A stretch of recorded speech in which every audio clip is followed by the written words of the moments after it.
தேவனுக்கு மகிமை உண்டாகட்டும். நீங்கள் எல்லாரும் திரளாய் வந்திருப்பது மிகுந்த சந்தோஷம்.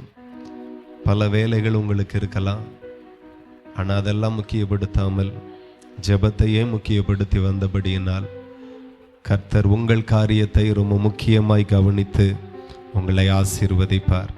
எத்தனை பேர் நம்புகிறீர்கள்? ஹல்லேலூயா. முடிந்தால் ஞாயிற்றுக்கிழமை வரைக்கும் நடக்க இருக்கிறதான இந்த ஜெபத்தில் தொடர்ந்து பங்கெடுங்க. கர்த்தர் பெரிய காரியத்தை உங்களுக்கு செய்வாராக. நீங்கள் எல்லாரும் இந்த ஊழியத்திற்கும் இந்த சபைக்கும் ரொம்ப ரொம்ப ரொம்ப ரொம்ப முக்கியமானவர்கள். ஹல்லேலூயா. எல்லாவற்றிற்கும் மேலாக தேவனுக்கு நீங்கள் ரொம்ப முக்கியமானவர்கள். எத்தனை பேர் அப்படி உணர்கிறீர்கள்? என்னெல்லாம் யார் கண்டுக்குவா? யாருக்குமே என்னை பிடிக்காது. இந்த மாதிரி தாழ்வு மனப்பான்மையில் நீங்கள் இருந்தா ஒன்றை மாத்திரம் சொல்லுகிறேன், நீங்கள் தேவனுக்கு ரொம்ப முக்கியமானவர்கள். ஹல்லேலூயா. ஆண்டவரால் வேறு பிரிக்கப்பட்ட நீங்கள் தேவனுக்கு ரொம்ப முக்கியமானவர்கள். உங்களை கொண்டு செய்கிறதை உங்களை கொண்டு மட்டும்தான் செய்வார். மோசே கொண்டு செய்ய வேண்டியதை மோசே கொண்டு மட்டுமே செய்வார்.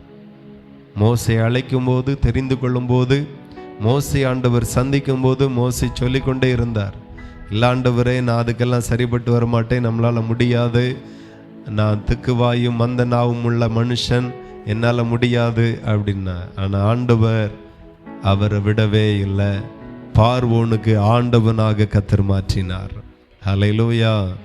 ஸோ நீங்கள் தேவனுக்கு முக்கியமானவர்கள். உங்கள் சூழ்நிலை எதுவாக இருக்கட்டும், நீங்கள் தேவனால் அழைக்கப்பட்டு தெரிந்து கொள்ளப்பட்டு அபிஷேகம் பண்ணப்பட்டு இருக்கிறீர்கள். நீங்கள் உங்கள் பெற்றோருக்கு தேவையோ இல்லையோ, கணவனுக்கு தேவையோ இல்லையோ, மனைவிக்கு தேவையோ இல்லையோ, பிள்ளைகளுக்கு தேவையோ இல்லையோ, சமுதாயத்திற்கு தேவையோ இல்லையோ, உங்களையும் என்னையும் படைத்த என் ஆண்டவருக்கு நீங்கள் மட்டும்தான் தேவை. ஹல்லேலூயா. ஸோ கர்த்தர் உங்களை ரொம்ப நேசிக்கிறார். கர்த்தர் உங்களை ஆசீர்வதிப்பார். இன்றைக்கும் தேவனுடைய வார்த்தையை எவ்வளோ முடியுமோ சுருக்கமாக தியானித்து இந்த கூடுகையை, இந்த பகல் கூட்டத்தை நாம் நிறைவு செய்ய இருக்கிறோம். கர்த்தர் நல்லவர். எடுத்துக்கொள்ளலாம். 1 நாளாகமம் 4வது அதிகாரம், 1 நாளாகமம் 4ஆம் அதிகாரம் 9, 10 ஆகிய வசனத்தை வாசிக்கலாம்.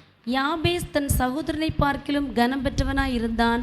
அவன் தாய், நான் துக்கத்தோடு அவனை பெற்றேன் என்று சொல்லி அவனுக்கு யாபேஸ் என்று பெயரிட்டாள். யாபேஸ் இஸ்ரவேலின் தேவனை நோக்கி, தேவரீர் என்னை ஆசீர்வதித்து என் எல்லையை பெரிதாக்கி உமது கரம் என்னோடு இருந்து தீங்கு என்னை துக்கப்படுத்தாதபடிக்கு அதற்கு என்னை விலக்கி காத்தருளும் என்று வேண்டிக் கொண்டான். அவன் வேண்டிக் கொண்டது தேவன் அருளினார். ஹல்லேலூயா. தேவனுக்கு மகிமை உண்டாகட்டும். இப்போ முதல் லைன்ல இருந்தே வருவோம். யாபேஸ் தன் சகோதரரை பார்க்கிலும் கனம் பெற்றவனாயிருந்தான். ஹல்லேலூயா. சகோதரர்களை பார்க்கிலும் ஆசீர்வதிக்கப்பட்டவனாய் இருந்தான். எப்போதுமே ஒரு மனுஷன் ஆசீர்வதிக்கப்பட்டவனாய் இருக்கிறதை நாம் பார்க்கும்போது என்ன நினைப்போம்னா, அவனுக்கு என்னப்பா, அவனுக்கு எல்லாம் இருக்கு, என்னது இல்லை, என்ன வசதிகள் இல்லை, எல்லாமே இருக்கு, நல்ல படிப்பு இருக்கு, நல்ல வேலை இருக்கு, மாத லட்சங்களில் சம்பளம் இருக்கு, வருமானம் இருக்கு, சொத்து இருக்கு.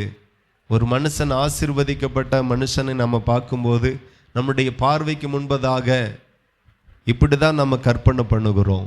ஆனால் அந்த ஆசீர்வாதத்திற்கு முன்பதாக அவன் எப்படி இருந்தான், அவனுடைய வாழ்க்கை எப்படி இருந்தது, இந்த ஆசீர்வாதம் எல்லாம் அவனுக்கு எப்படி கிடைத்தது, எப்படி வந்தது என்கிறதை நீங்கள் பார்த்தீர்களானால் ஏதோ ஒரு இடத்துல கர்த்தர் இருக்கிறார். ஹல்லேலூயா. அதுதான் ரகசியமாக இருக்கும். இந்த யாபேசை குறித்து நம்ம வாசிக்கும்போது தன் சகோதரர்களை பார்க்கிலும் கனம் பெற்றவனாய் இருந்தான் என்று வேதம் சொல்லுகிறது. அதுக்கு அடுத்தடுத்த வரிகளில் நீங்கள் வாசிக்கும்போது, அவன் தாய், நான் துக்கத்தோடு அவனை பெற்றேன் என்று சொல்லி அவனுக்கு யாபேஸ் என்று பெயரிட்டாலாம். அப்போ சில தாய்மாரெல்லாம் சொல்லுவாங்க, 50 வயதா 60 வயதா இருக்கிற தாய்மாற்றெல்லாம் கேட்டா, நான் கல்யாணம் முடியச்சில, எங்கள் வீட்டில் ஒன்றுமே இல்லை, ஒரு சுகம் இல்லை, ஒரு வீடு இல்லை, ஒரு வசதி இல்லை, இந்த 4 பிள்ளைகளும் பெற்றெடுக்கும்போது சாப்பாட்டு கூட கஷ்டப்பட்டோம், சரியான வருமானம் இல்லை, ஒரே போராட்டம், கணவனார் குடிச்சு வெறிச்சு இருப்பார். நம்ம தலைவன் விலையில் மாதத்தில் ஒருக்கா மீட்டிங் போகிறது உங்களுக்கு தெரியும்.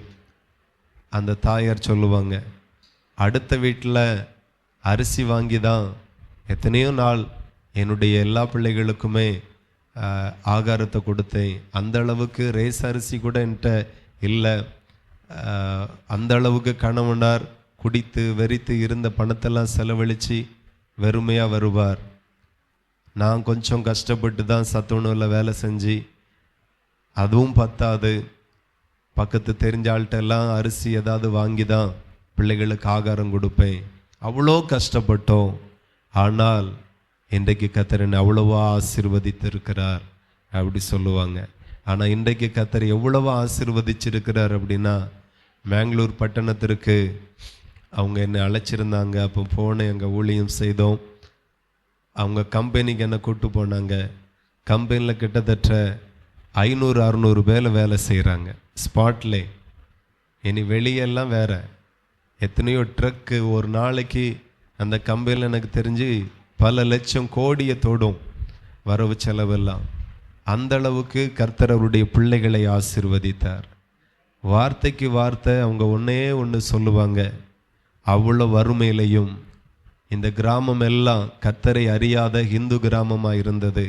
நான் மாத்திரம் இந்த கிராமத்தில் வரும்போது ரட்சிக்கப்பட்ட மகளாக கர்த்தருடைய பிள்ளையாக இந்த இடத்துல வந்தேன். நான் அனுதினமும் கர்த்தரை தேடினேன். அந்த கஷ்டத்தின் மத்தியிலையும் அந்த நெருக்கத்தின் மத்தியிலையும் தேவனை தேடினேன். ஆண்டவரோ இன்றைக்கு என் பிள்ளைகளை ஆசீர்வதித்து எங்களை மிகவும் இந்த கிராமத்தின் நடுவில் உயர்த்தி வைத்திருக்கிறார். அன்றைக்கு இவங்க போய் யார் வீட்டிலெல்லாம் அரிசி வாங்கினாங்களோ, இன்னைக்கு அந்த வீட்டினுடைய பிள்ளைகள் இவர்களுடைய கம்பெனியில் வேலை செய்யும்படி ஆண்டவர் இவர்களை எஜமானாக உயர்த்தினார். அவர்களுடைய வேலைக்காரர்களாக வைத்திருக்கிறார். கர்த்தரை எவ்வளவு நெருக்கத்திலையும் கர்த்தரை தேடக்கூடிய ஒரு பகுதி மாத்திரம் உங்க வாழ்க்கையில இருக்குமே, ஆனால் அந்த பகுதி உங்க வாழ்க்கையில இருக்கிற எல்லா குறைவுள்ள பகுதியும் ஐஸ்வர்யமுள்ள பகுதிகளாய் மாற்றும். எத்தனை பேர் விசுவாசிக்கிறீர்கள்? கரங்களை தட்டி அப்பாவை நல்லா மகிமைப்படுத்துங்க. ஹல்லேலூயா. இப்போ போய் பார்க்குறோம், கம்பெனி எல்லாம் எத்தனையோ ஏக்கரில் இருக்கு. ரொம்ப நேரம் காரில் கூட்டிட்டு போனாங்க. அது பாட்டுக்கு நீளமாக இருக்கு. அவ்வளோ மிஷின் 24 hours வேலை நடக்குது. இரவு பகலாக கம்பெனி ரன் ஆகுது. நூற்றுக்கணக்கான பேர் 500-600 பேர் வேலை செய்கிறாங்க. எல்லாம் பார்த்துட்டு வந்தோம். எல்லா பிள்ளைகளுக்கும் அந்த மகன் வீடு கட்டி கொடுத்துருக்காங்க. இப்போ மேங்களூரில் அவங்க வீடு கட்டுறாங்க, பெரிய பங்களா. கண்டிப்பாக பிரதிஷ்டைக்கு வரணும் அப்படின்னாங்க. தேவனுக்கு சித்தமானால் அது நடக்கும். அப்போது இந்த அம்மா சொல்லுகிற ஒரே ஒரு வார்த்தை என் இருதயத்தில் இன்றைக்கும் இருக்கிறது. அந்த வறுமையிலையும் ஆண்டவரையே நோக்கி பார்த்தேன். அதெல்லாம் மறக்க முடியாமல் இன்னைக்கு பிள்ளைகள் எல்லாம் மேங்களூரில் சந்தோஷமாக இருக்காங்க, ஆசீர்வாதமாக இருக்காங்க. ஆனால் என்னை இவ்வளவாய் பெருக பண்ணின தேவனுக்கு நான் ஏதாயிலும் ஒன்றை செய்யணும் அப்படிங்கிறதுக்காக தான் அந்த கிராமத்தில் இருந்து மாதந்தோறும் வாரந்தோறும் ஒரு ஸ்பெஷல் மீட்டிங் பல வருஷமாக நடத்துகிறாங்க. ரொம்ப நாள் ஜெபித்தாங்க, ஆண்டவரே செய்தி கொடுக்க ஒரு நல்ல தேவ மனுஷன் வேண்டும் அப்படின்ட்டு. அப்போதான் ஒரு சூழ்நிலை அந்த பக்கமாக போனேன், அவர்களை சந்தித்தேன். கர்த்தர் சொன்னார், இவனை பயன்படுத்து என்று சொல்லி அந்த வார்த்தையை கீழ்ப்படிந்து கிட்டத்தட்ட 7-8 வருஷத்துக்கு மேலாக இன்று வரையும் அந்த வீட்டில் நடக்கிற ஸ்பெஷல் உபவாச ஜெபத்தில் செய்தி கொடுக்கும்படி கர்த்தர் என்னையும் அந்த இடத்துல பயன்படுத்தி வருகிறார். அப்போ நான் ஏன் இதை சொல்லுகிறேன் அப்படின்னா, ஆஸ்திகள் இருக்கிறது, ஐஸ்வர்யம் இருக்கிறது, செழிப்பு இருக்கிறது, கனம் இருக்கிறது, உயர்வு இருக்கிறது. ஆனால் அந்த இடத்துல போய் அவர்கள் உட்காராமல் தேவன் தந்திருக்கிற அந்த வீட்டில் உட்கார்ந்து வாரந்தோறும் மாசந்தோறும் ஒரு மீட்டிங், ஒரு ஊழியத்தை கர்த்தருக்காக செய்கிறார்கள். ஹல்லேலூயா. சிறுமையிலையும் எளிமையிலையும் கர்த்தரை மறக்கல, நிறைவுகளிலேயும் உயர்வுகளிலேயுமே கூட கர்த்தரை அவர்கள் மறக்கல. ஹல்லேலூயா. நான் சொல்லுகிறேன், தேவனை தேடக்கூடிய ஒரு பகுதி நெருக்கத்திலையும் இருப்பதாக, போராட்டத்திலையும் இருப்பதாக, வறுமையிலையும் இருப்பதாக, நிந்தையிலையும் இருப்பதாக, தாழ்விலையும் இருப்பதாக. தேவனை தேடக்கூடிய பகுதி இந்த சூழ்நிலைகள்லாம் இருக்கும்போது நிச்சயமாய் மற்ற பகுதிகள் எல்லாம் செழிப்பாய் மாறும்படி கர்த்தர் வெறுமையாயிருக்கிற பகுதிகளை மிகவும் ஆசீர்வாதமாய் மாற்றுவார். அப்படியே யாபேசை குறித்து அடுத்தடுத்த வரியில சொல்லும்போது தாய் சொல்லுகிறாள், நான் துக்கத்தோடு பெற்றேன், ஆகையினால உன் பேர் யாபேஸ். இன்னைக்கு நீங்கள் பார்த்தீங்கன்னா சில இடங்களில் சிலருடைய பேர் பார்த்தீங்கன்னா பயங்கரமாக இருக்கும். கோடீஸ்வரன் அப்படின்னு கேட்டிருக்கீங்களா? அந்த மாதிரி பேரெல்லாம்.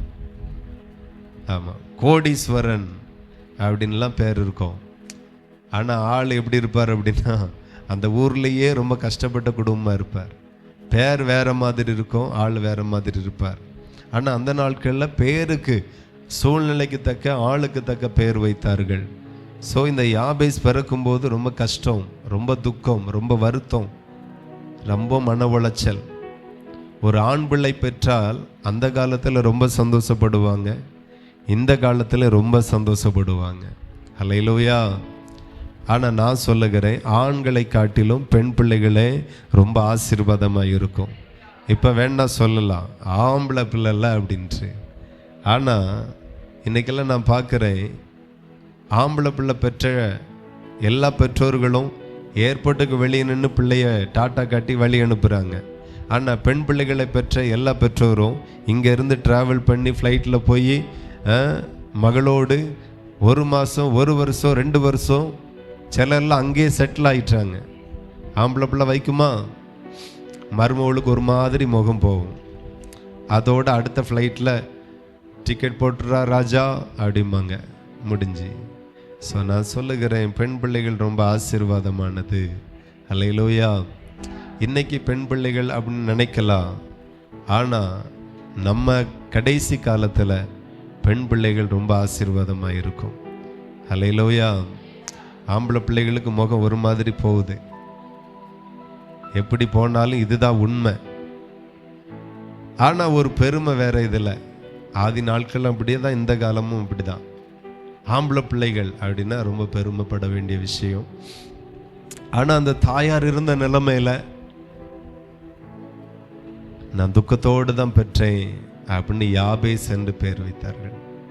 இப்போ ஒரு பிள்ளையினுடைய பேர் துக்கம் அப்படின்னு இருந்தால் எப்படி இருக்கும்? ஒரு பிள்ளையினுடைய பேர் துக்கம். இன்னைக்கு எல்லாம் பேர் ஸ்டைலா இருக்கா, அது மட்டும் போதுன்னு வச்சிருந்தோம். அதே போலதான் ஒரு பெற்றோர் தன்னுடைய பிறந்த பிள்ளைகளுக்கு பேர் வைக்கும் போது என்கிட்ட கேட்டாங்க, சூப்பரான ஒரு பைபிள் பேர் சொல்லுங்க அப்படின்ட்டு. சூப்பரான பைபிள் பேர் ஒன்று சொல்லுங்க அப்படின்ட்டு. நான் சொன்னேன், சொன்னா வைப்பியலா, அதை முதல்ல சொல்லுங்க அப்படின்னு. யோசிச்சுட்டு ஃபோன் பண்றேன் அப்படின்னாரு. வேற வடேஸ்வரம் பண்ணவே இல்லை. நல்லது, சூப்பராகவும் இருக்கணும், பைபிள் பேராகவும் இருக்கணும். அடுத்தால ஒரு 10 நாள் கழிச்சு சொல்றாரு, இல்லை பைபிள்ல யாருக்கும் வைக்காத பேரா இருக்கணும் அப்படின்னார். இதை எங்க போய் தேட? நான் உடனே சொன்னேன், யூதாஸ்னி வைங்க. ஒருத்தரும் வைக்கல. வைக்காத பேருனா யூதாஸ். சூப்பரா இருக்குல்ல? நீ பிறந்தா வைங்க, யூதாஸ் தான் வைக்கணும். அவர் சொல்றாரு, யாரும் வைக்காத பேர் அப்படின்ட்டு. அடுத்தால ஒரு 10 நாள் கழிச்சு, பாஸ்டர் என் பிள்ளையினுடைய பேர் எது? நான் இதை நெட்லெல்லாம் சர்ச் பண்ணி பார்த்தேன். உலகத்திலேயே மொத்தத்தில் 2 பிள்ளைகளுக்கு தான் இந்த பேர் இருக்கு. அந்த 2வது பிள்ளை என் பிள்ளை தான் அப்படின்னு பேர் குறித்து சந்தோஷப்பட்டார். நான் சொன்னேன், உயிரை வாங்காமல் என்னத்தையாகிலும் வச்சு தொலைச்சா போதும் அப்படின்னு நினச்சேன். சரி வச்சுட்டார். அதுக்கு பிறகு கொஞ்ச நாள் கழித்து அந்த பேரை நான் நெட்டில் கொடுத்து, இந்த பேனுடைய அர்த்தம் என்ன அப்படின்னு போட்டு பார்க்க போது கூகுள் சொல்லிச்சு, மண்ணாங்கட்டி அப்படின்னு சொல்லிச்சு. உங்களுக்கு புரியுதா? உலகத்திலேயே ஒரே ஒரு பிள்ளைக்கு பேர் தான் அந்த மாதிரி இருக்கு. ஆனால் அர்த்தத்தை பார்க்கும்போது மண்ணாங்கட்டி. ஸோ இன்னைக்கு அர்த்தமே இல்லாமல் நிறைய பேர் வைக்கிறாங்க. ஆனால் அன்றைக்கு சூழ்நிலை நான் துக்கத்தோடு இருக்கிறேன், துக்கத்தோடு தான் இவனை பெறுகிறேன், அதனால இவன் பேர் யாபேஸ். ரொம்ப கஷ்டம். ஆனால் அடுத்தடுத்த வசனத்தில் நீங்க வாசித்தீர்களானால், யாபேஸ் இஸ்ரவேலின் தேவனை நோக்கி ஜெபிக்கிற ஒரு மனுஷனாய் இருந்தான். கவனிக்கணும், தன்னோடு கூட பிறந்த சகோதரர்கள் உண்டு. ஆனால் அவர்களை காட்டிலும் இந்த யாபேஸ் கனம் பெற்றவனாய் இருந்த ஒரே ஒரு காரணம் என்ன அப்படின்னா, நான் சொல்லுகிறேன், ஜெபிக்கிற பிள்ளைகள் வித்தியாசமாகவும் ஆசீர்வாதமாகவும் இருப்பார்கள். ஆமென். ஒரு ஜெபம் ஒரு மனுஷனை ஆசீர்வாதத்திற்கு நேராய் கொண்டு போகும். மற்ற சகோதரர்கள் ஜெபித்ததாக வேதத்தில் எந்த ஆதாரமும் இல்லை. ஆனால் அந்த யாபேஸ் ஜெபித்ததற்கான ஆதாரம் இருக்கிறது. தனக்கு வேண்டிய எல்லா நன்மையும் தேவனிடத்துல கேட்கிறான். அவன் சொல்லுகிறான், அவன் ஜெபிக்கிறான். அவன் கேட்கிறது என்ன அப்படின்னா, தேவரீர் என்னை ஆசீர்வதித்து என் எல்லையை பெரிதாக்கி உமது கரம் என்னோடு இருந்து. பெரிய பெரிய காரியத்தை ஆண்டவரிடத்துல இவன் கேட்கிறான். இதுக்கெல்லாம் நல்ல ஒரு விசுவாசம், ஒரு துணிச்சல், ஒரு நம்பிக்கை ஒரு தேவ பிள்ளைகளுக்குள்ள வரணும். இன்னைக்கு நிறைய பேர் கேட்கறது கூட துணிவு இல்லை, தைரியம் இல்லை. கேட்கறது பூதா, அன்னாடுள்ள கஞ்சியை தந்துருங்க ஆண்டவரே, இருக்க ஒரு சின்ன வீடு தந்துருங்க ஆண்டவரே. என்ன அவர் வழி இல்லாதவரா, இல்லை கேட்க உங்களுக்கு துணிச்சல் இல்லையான்னு எனக்கு தெரியலை. ஆனால் ஒரு மனுஷனுக்குள்ள நம்பிக்கையும் விசுவாசமும் இருந்தா, கேட்கிறது யாரிடத்துல நான் கேட்கிறேன் அந்த அறிவோடு கேட்பான். ஆனால் ஆமேன், அவரிடத்துல மகிமையானதை கேட்பான். ஹல்லேலூயா. நல்ல விசுவாசம், நல்ல நம்பிக்கை ஆண்டவர் மேல வைத்தான். நான் சொல்லுகிறேன், வாலிப நாட்களில் எல்லாம் கர்த்தர் மேல ரொம்ப நம்பிக்கையா இருங்க, கர்த்தர் மேல ரொம்ப நம்பிக்கையா இருங்க. ஆபிரகாமின் ஊழியக்காரனை குறித்து அபிஷேக பகுதியில் நான் சொன்னேன். அவன் தரை மட்டும், தேவனை நோக்கி தரை மட்டும் பணிந்து குனிந்தான். எந்த இடத்திலையும் தேவனை தரை மட்டும் பணிந்து குனிகிற ஒரு அனுபவம் நம்மை விட்டு மாறாதிருப்பதாக. ஹல்லேலூயா.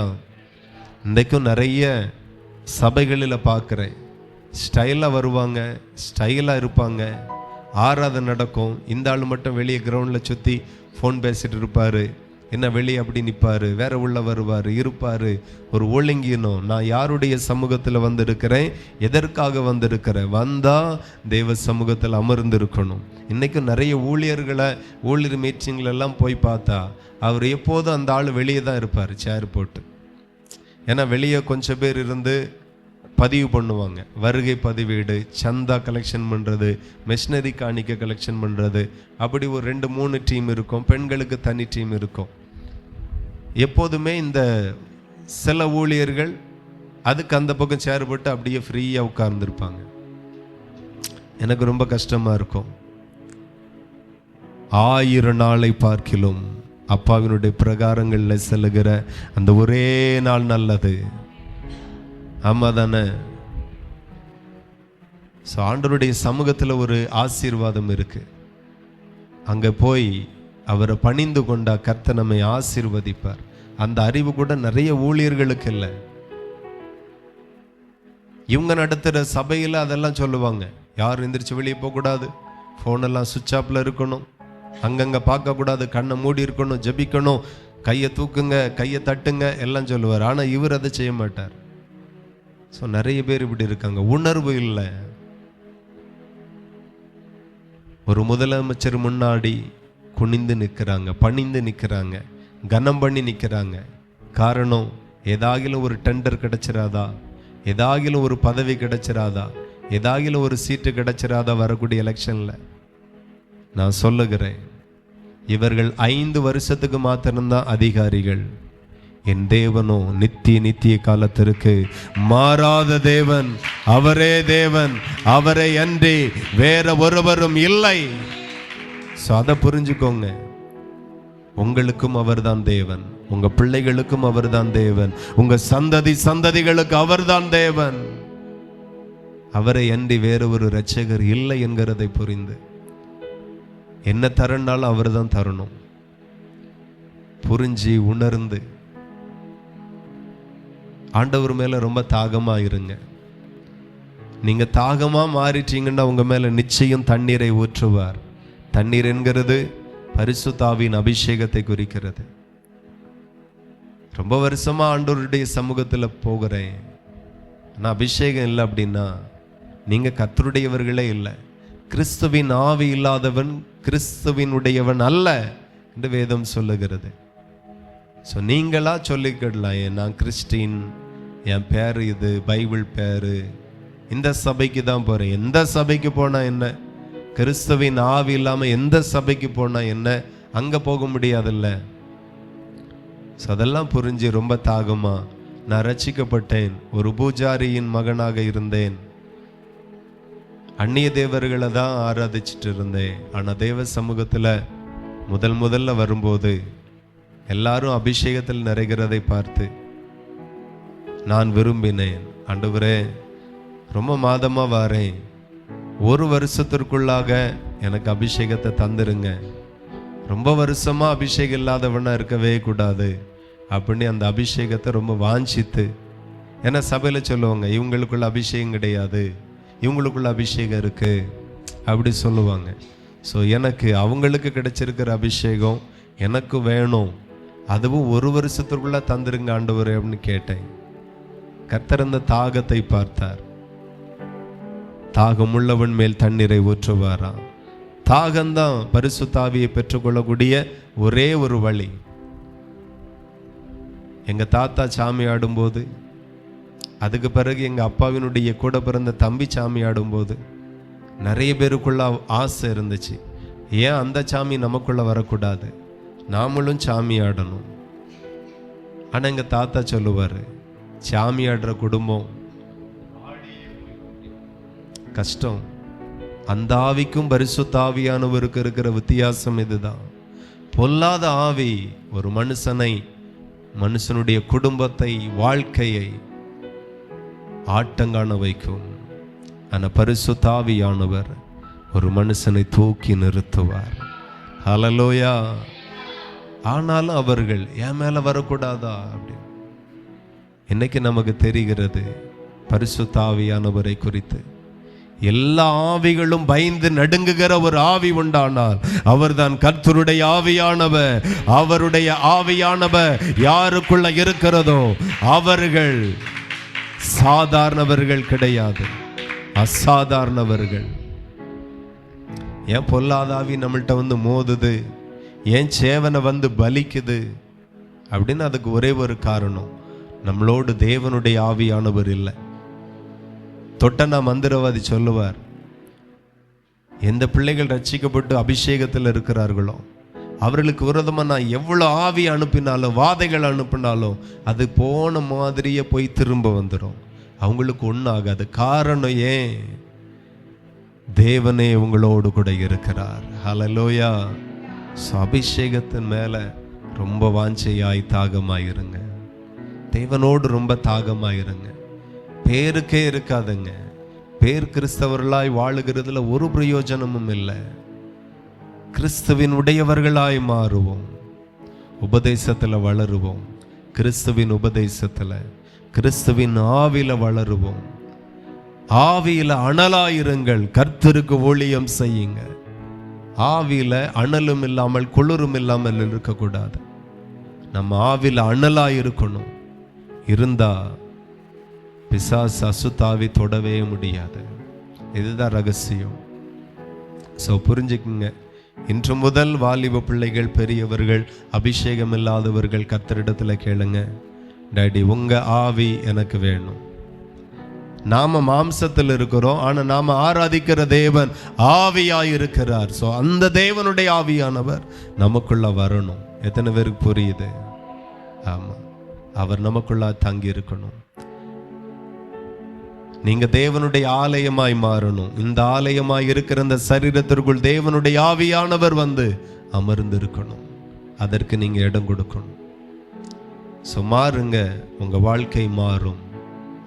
நீங்க மாறுங்க, உங்க வாழ்க்கை நிச்சயமாய் மாறும். இவன் நல்ல விசுவாசிக்கிறவன், இந்த யாபேஸ் கர்த்தரை நம்புகிறவன். அதெல்லாம் ஆண்டவர் பார்க்கிறார். கடைசி வரி சொல்லுகிறது, அவன் வேண்டிக் கொண்டதை தேவன் அருளினார் என்று. ஹல்லேலூயா. அவன் வேண்டிக் கொண்டதை கர்த்தர் அருளினாராம்.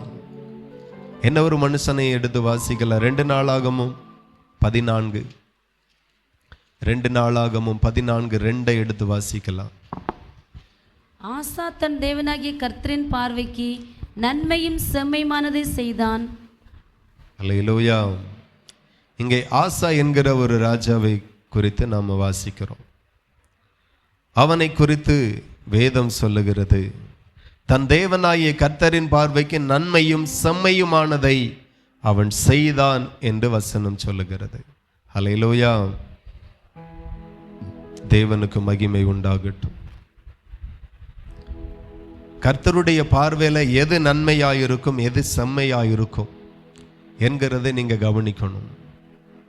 இடைவிடாமல் ஆராதிக்கிறது அவருடைய பார்வையில நன்மையும் செம்மையுமாயிருக்கும். ஹல்லேலூயா. ஸோ ஆராதனை உங்க வாழ்க்கையில ரொம்ப முக்கியத்துவப்படுத்துங்க. இடைவிடாமல் ஜெபம் பண்ணுகிறது அவருடைய பார்வையில நன்மையும் செம்மையுமாயிருக்கும். எந்த ஊர்ல இருந்தாலும் வேதத்தை வாசிங்க. ஆண்டவர் எனக்காக என்ன எழுதி வைத்திருக்கிறார் அவர் சொல்லுகிறார், என் வேதத்தின் மகத்துவங்களை எழுதி கொடுத்தேன், அவர்களோ அந்நிய காரியமாய் நினைத்தார்கள். நீங்க வாசிக்காட்டா நீங்க வேதத்தை அந்நிய காரியமா நினைக்கிறீர்கள். வேதத்தை புரிஞ்சு படிங்க, விஷயத்தை புரிஞ்சு படிங்க. என்ன சொல்லுகிறார், என்ன சொல்ல வரார். கடகடன்னு படிச்சுட்டு இருக்க கூடாது. இந்த 5ஆம் கிளாஸ் வாய்ப்பாட படிச்ச மாதிரி, அந்த மாதிரி. எனக்கெல்லாம் 5ஆம் வாய்ப்பாடு ரொம்ப ஈஸியா வரும். 6 ரொம்ப கஷ்டப்படும், 10 ரொம்ப ஈஸியா இருக்கும், 11 ரொம்ப கஷ்டமா இருக்கும். அதே போல நிறைய பேர் பைபிளெல்லாம் அந்த மாதிரி வாசிக்கிறது. ஸோ அப்படி வாசிக்காம நிறுத்தி நிதானமாய் ஒரு அதிகாரம் வாசித்தாலும் அந்த ஒரு அதிகாரத்துல என்ன கற்றுக்கொண்டீர்கள், என்ன விஷயம், அதை புரிஞ்சு வாசிங்க. சில முக்கியமானதை அண்டர்லைன் பண்ணி வச்சுக்கோங்க. அடிக்கடி அதை எடுத்து வாசிங்க. அது ரொம்ப பிரயோஜனமாக இருக்கும். ஸோ ஆராதிக்கிறது, வேதத்தை வாசிக்கிறது, உபதேசத்திற்குள்ளாய் வருகிறது, சத்தியத்திற்குள்ளாய் வந்து கை கொள்ளுகிறது, ஆராதலெல்லாம் பங்கெடுக்கிறது, கர்த்தரை மனதார துதிக்கிறது, இதெல்லாம் கர்த்தருடைய பார்வையில் நன்மையும் செம்மையுமாய் இருக்கும். ஸோ இந்த ஆசா ராஜா கர்த்தருடைய பார்வைக்கு நன்மையும் செம்மையுமானதை செய்தான். அப்படி செய்யும்போது பார்த்தீங்கன்னா அவனுடைய நாட்களில் ஒரு சம்பவம் நடந்தது. அவனுக்கு விரோதமா எத்தியோப்பியனாகிய சேரா என்கிற ஒரு ராஜா 10 லட்சம் கிட்டத்தட்ட 10 லட்சம் போர் சேவகரோடு எதிர்க்க வந்தான். ஹல்லேலூயா. 10 லட்சம் பேரோடு எதிர்க்க வந்தான். இவன் கர்த்தரை நோக்கி கூப்பிட்டான். வாசிங்க 11வது வசனம், 2 நாளாகமும் 14:11. ஆசா தன் தேவனாகிய கர்த்தரை நோக்கி கூப்பிட்டு, கர்த்தாவே, பலன் உள்ளவனுக்காகிலும் பலனற்றவனுக்காகிலும் உதவி செய்கிறது உமக்கு லேசான காரியம். எங்கள் தேவனாகிய கர்த்தாவே, எங்களுக்கு துணை நில்லும். உம்மை சார்ந்து உம்முடைய நாமத்தில் ஏராளமான இந்த கூட்டத்திற்கு எதிராக வந்தோம். கர்த்தாவே, நீர் எங்கள் தேவன், மனுஷன் உம்மை மேற்கொள்ள விடாதையும் என்றான். ஹல்லேலூயா. இந்த ஆசா ராஜா கர்த்தரை நோக்கி கூப்பிடுகிறான். ஸோ நான் சொல்லுகிற, ராஜாக்களுக்கு உதவி செய்தவர் உங்களுக்கு நிச்சயம் உதவி செய்வார். ஒரு ராஜாவினுடைய தேவை முழு தேசத்திற்கான தேவை, ஒரு மனுஷனுடைய தேவை ஒரு குடும்பத்திற்கான தேவை. ராஜாக்களுக்கே உதவி செய்வாரானால் தனி மனிதனாகிய உங்களுக்கு நிச்சயம் செய்வார். ஸோ ராஜாக்கள் நம்பினது கர்த்தரை நம்பினார்கள். இந்த இடத்துல நீங்க பார்த்தீங்கன்னா கர்த்தரின் பார்வைக்கு நன்மையும் செம்மையுமானதை இந்த ஆசா ராஜா செய்கிறான். அதோடு நிற்காமல் தன்னுடைய வாழ்க்கையில பிரச்சனை வரும்போது கர்த்தரையே நோக்கி பார்த்தான். அவன் சொல்லுகிற அழகான வசனம், வார்த்தை என்ன அப்படின்னா, கர்த்தாவே, பலம் உள்ளவனுக்காகிலும் பலனற்றவனுக்காகிலும் உதவி செய்கிறது உமக்கு லேசான காரியம். ஹல்லேலூயா. சில வார்த்தை எல்லாம் ஆண்டவருடைய இருதயத்தை அப்படியே கவர்ந்து கொள்ளும். நாம் இன்னைக்கு திட்டம் எல்லாம் பார்த்தீங்கன்னா யாரை எப்படி இன்ட்ரெஸ்ட் பண்ணலாம், யாரை எப்படி தன் பக்கம் இழுக்கலாம், எப்படி பேசுனா தன் பக்கம் இழுக்கலாம், இதை தான் நம்ம கவனிக்கிறோம். நான் சொல்லுகிறேன், மனுஷனை நம் பக்கம் இழுக்கிறதுனால என்ன பிரயோஜனம்? கர்த்தரை நம் பக்கம் இழுப்போம். அதுக்கு உங்கள் வார்த்தை ரொம்ப முக்கியம். ஆராதிக்கும் போதெல்லாம் ஆண்டவரை விட்டுறாதீங்க. எவ்வளோ நேரம் ஆராதிக்கிறீங்களோ, உங்களை ஒரு ஸ்டேஜில் விட்டு முதலமைச்சரை புகழ்ந்து தள்ளுங்க அப்படின்னா உங்களால் அது முடியுமா முடியாதா? முடியும். ஆமென். ஆமாம், நிச்சயமாக முடியும். முதலமைச்சரை குறித்து ஒரு வாழ்த்தி ஒரு 10 வார்த்தை சொல்ல முடியாமலாம் இருக்கும், சொல்லலாம். ஆனால் ஆராதனை நேரத்தில் வீட்டில் இருந்து நான் இதெல்லாம் சொல்லி நான் ஆராதிப்பேன். ஆண்டவரை ஆராதிக்கும் போது இந்த கனமான வார்த்தை சொல்லி ஆராதிப்பேன். ஆயத்தத்தோடு வாங்க. அந்த வார்த்தையில் கர்த்தர் இழுக்கப்படுவார். அந்த வார்த்தையில் கர்த்தரை நம்ம கவர்ந்து கொள்ள முடியும். எத்தனை பேருக்கு புரியுது? சில ராஜாக்கள் உச்சரித்த வார்த்தைகள் எல்லாம் நீங்க பார்த்தீங்கன்னா ஆச்சரியமாக இருக்கும். இவர் சொல்லுகிறார், பலன் உள்ளவனுக்காகிலும் இல்லாதவனுக்காகிலும் உதவி செய்கிறது லேசான காரியம். அந்த ஒரு வார்த்தையில தேவன் இறங்கி விட்டார். அல்லேலூயா. தேவனை கவர்ந்து கொள்ளுகிற மாதிரி உங்க வாழ்க்கை மாறட்டும். மனுஷனை கவர்ந்து கொள்ளக்கூடிய அளவுக்கு நம்ம எவ்வளோ பண்ணுகிறோம். ஒரு மனுஷனுக்கு முன்பதாக தன்னுடைய இமேஜை கூட்டணும் என்கிறதற்காக அவன் எவ்வளோ செலவழிக்கிறான் தெரியுமா? பணத்தை செலவழிக்கிறான், பொருளுக்காக செலவழிக்கிறான். வீட்டில் ஆட்கள் எவ்வளோ பேர்னா 4 பேர் தான். ஆனால் வீட்டில் 10 பெட்ரூம் இருக்கு, 2 மாடி இருக்கு, அங்கிட்டு மேலே 5 பெட்ரூம் இருக்கு. இமேஜ் 50 சென்ட் 1 சென்டில் ஏக்கரில். அம்பானி வீட்டில் எத்தனை பேர் இருக்காங்க? ஆனால் எத்தனை மாடி கட்டிடம், எத்தனை 1000 செலவு. இமேஜ், தன்னுடைய பேர்.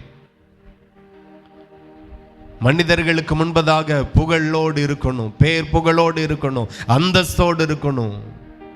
மற்றவர்களை கவர்ந்து கொள்ளும்படியாக, நாம மற்றவர்களை கவர்ந்து கொள்ளும்படியா ஒவ்வொரு நாளும் என்ன ஸ்டைல் பண்றோம். அல்லேலூயா.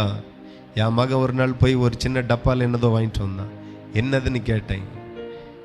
இதை கொஞ்சம் போல எடுத்து முடியல போட்டிங்கன்னா ஒரு நாள் இப்படி நிற்கும், ஒரு நாள் இப்படி நிற்கும் அப்படின்னா. அல்லேலூயா. ஸ்டைல் பண்ணணும், கவர்ந்து கொள்ளணும். நான் சொல்லுகிறேன், மனுஷனை கவர்ந்து இழுத்து எண்ணத்திற்கு கர்த்தரை கவர்ந்து கொள்ளுவோம். அதுக்கு உங்க வார்த்தை, உங்க ஆராதனை, உங்க துதி, அவருக்கு முன்பதாக நிற்கிற அந்த ஸ்டைல். எத்தனையோ ஊழியக்காரர்கள் ஜெபத்துக்கு முன்பதாக காலுக்கு மேலே காலை போட்டு வெளியே இருக்கிறத வேடிக்கை பார்க்கறத நான் ஊழியர் மீட்டிங்கில் பார்த்து ரொம்ப வருத்தப்படுவேன். ஆனால் என்னால் ஒன்றும் சொல்ல முடியாது. ஆனால் நான் உங்களுக்கு சொல்ல முடியும், உங்களை திட்ட முடியும். எனக்கு அந்த உரிமை இருக்கு. அதனால் நான் சொல்லுகிறேன், தேவன் பார்க்கிறார் அந்த உணர்வு, தேவன் கேட்கிறார் அந்த உணர்வு. அதோடு அமர்ந்திருந்து அவரை கவர்ந்து கொள்ளும்படி அவரை ஆராதிங்க. அல்லேலூயா. அப்படியே இந்த ஆசா கூப்பிடும்போது கர்த்தர் இறங்கி வந்தார். 10 லட்சம் பேரை கர்த்தர் முறியடித்தார். அல்லேலூயா. யுத்தம் வெற்றியாய் மாறிற்று. கர்த்தரை தேடுங்க, அவர் உங்களை ஆசீர்வதிப்பார். எல்லாரும் தேவ சமூகத்தில் முழங்கால் படியிட்டு ஒரு சின்ன ஜெபம் செய்து நாம நிறைவு செய்வோம். ஆண்டவருக்கு மகிமை உண்டாகட்டும். க்ளோரி, ஹalleluya. யாபேஸ் கனம் பெற்றவனாய் இருந்தான். ஆனால் அவன் பிறக்கும்போது அந்த வீட்டில் துக்கம், வருத்தம், சஞ்சலம், தவிப்பு, போராட்டம் எவ்வளவோ இருந்துச்சு. ஆனால் உடன் பிறந்தவர்கள் கர்த்தரை தேடல. யாபேஸ் கர்த்தரை தேடினான், அவரை நோக்கி ஜெபித்தான். கர்த்தரோ அவனை ஆசீர்வதித்தார், எல்கைகளை விரிதாக்கினார், ஆசீர்வதித்தார். ஆசா கர்த்தரையே தேடினான், அவருடைய பார்வைக்கு நன்மையும் செம்மையுமானதை செய்தான், அவரை நம்பினான். 10 லட்சம் பேர் அவனுக்கு விரோதமாய் வந்தார்கள், ஆனாலும் நிற்க முடியல. கர்த்தர் ஜெயிக்க பண்ணினார். அன்புள்ள தகப்பனை எங்களோடு பேசின இந்த நல் வார்த்தைக்காய் நன்றி. இந்த உபவாச நாட்களில் உம்மை அதிகமாய் நாங்கள் ருசிக்கணும், உணரணும், தேடணும். அந்த மகாபெரிய பாக்கியத்தை கர்த்தர் எங்களுக்கு, எங்கள் சபை பிள்ளைகளுக்கு தாருங்க, ஆசீர்வதிங்க. இன்றைக்கும் எங்கள் வாழ்க்கையில் பெரிய காரியங்களை செய்தீர், நன்றி. பங்கெடுத்த ஒவ்வொருவரையும் ஆசீர்வதிங்க, பெரிய காரியங்களை செய்யுங்க. இயேசுவின் நாமத்தில் ஜெபிக்கிறோம், ஜெபங்களும் நல்ல பிதாவே, ஆமென். என் ஆத்துமாவே கர்த்தரை ஸ்தோத்திரி, என் முழு உள்ளமே பரிசுத்த நாமத்தை ஸ்தோத்திரி. என் ஆத்துமாவே கர்த்தரை ஸ்தோத்திரி, கர்த்தர் செய்த சகல உபகாரங்களை மறவாதே. ஆமென், ஆமென். ஹல்லேலூயா. கர்த்தர் உங்களை ஆசீர்வதிப்பார். Praise the Lord. ஸ்தோத்திரம், ஸ்தோத்திரம்.